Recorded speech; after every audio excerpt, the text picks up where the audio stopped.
Hi, I'm Rich Bowers, your Columbus Life on Video examiner. There's been a long tradition of connections between politicians and show business people.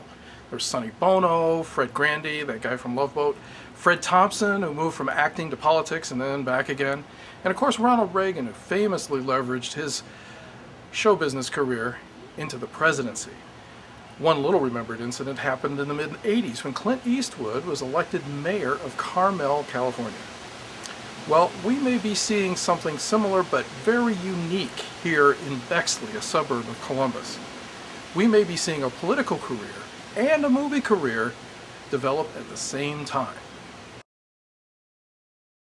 Well, I'm here with Travis Irvine and Colin Shenamblo, and you guys are just back from Cannes, France, at the Cannes Film Festival.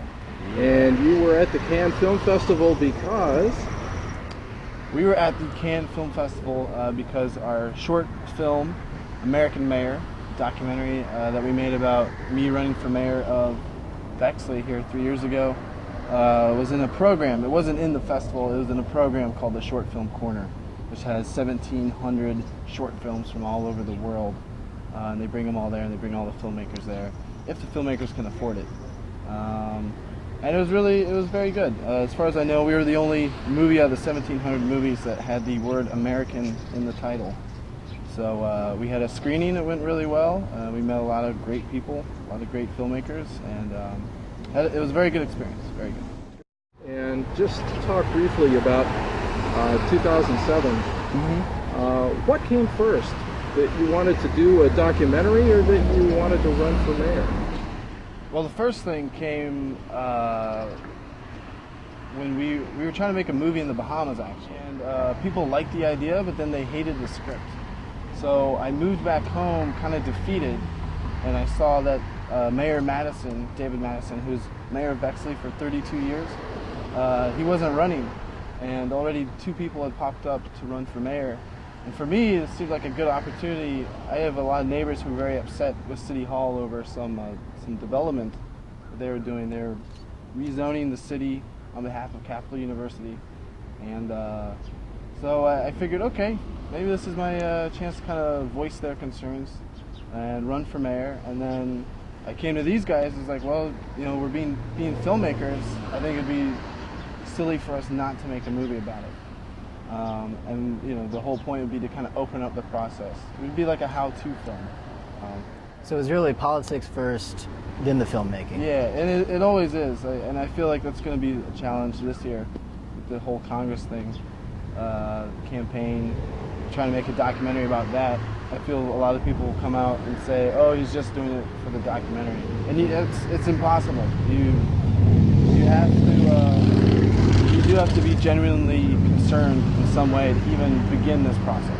If I was really just interested in promoting myself, I'd go try to make more fart comedies, which I do have some in the works. Well, documentaries are a different beast. I mean, really, you know, just right now we've got 2 guys with cameras here, and so as long as you have cameras and microphones, you can make a documentary. The story just develops as time goes on, and yeah, you don't necessarily always know what you have until you're in the editing room. First round, we made a 10-minute version for a contest. We didn't win the contest. Then we made a 76-minute version as like a feature. We sent that out to film festivals, and nobody took it. And then so we brought it down to 40 minutes for a short, which is, you know, the longest a short film can be. And now we're doing okay. The version's very good. We got a lot of good responses at Cannes. everyone liked the idea of Travis running for mayor, but they're really impressed that he was now running for U.S. Congress. So it built kind of a reputation there of, that's the guy who's running for Congress, you know? Yeah. Since the mayoral election, Travis won the May primary as the Libertarian candidate for the 12th district in the House of Representatives. He again wants to record the campaign.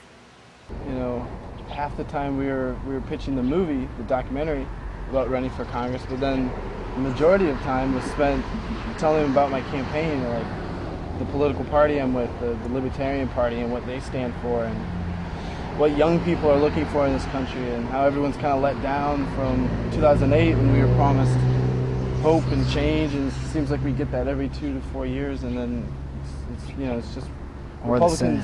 Republicans or Democrats are just more of the same. So it was interesting having political conversations with these Hollywood movie industry types, and kind of getting to understand what we were trying to do. It was interesting to see also people from other countries being interested in American politics. Yeah, very much. Here we are. It's the end of May. It's Memorial Day, actually. Yeah, Memorial Day. Happy Memorial Day. Yeah, thank you. And we have, what, 5 months? 5 months or so till the election. Yeah. So what's your plan here in terms of both managing a campaign and managing a documentary production operation? One day at a time is the main. We're trying to get the website done in terms of campaign. The next 3 months will be devoted to fundraising, developing we're trying to do a 10-week tour before Election Day to each of the major cities in the 12th Congressional District.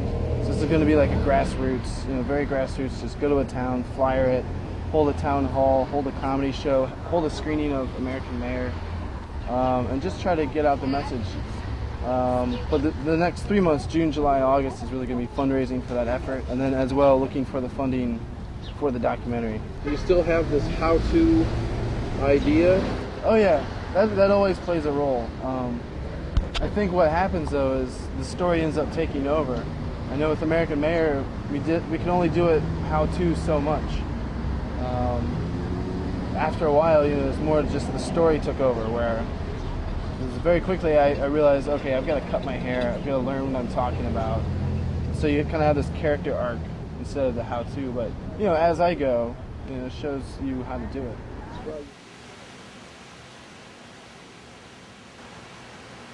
So is show business spawning another political powerhouse? Or is politics creating a new force in documentary filmmaking? It's a long campaign till the election in November 2010. But there will be cameras present.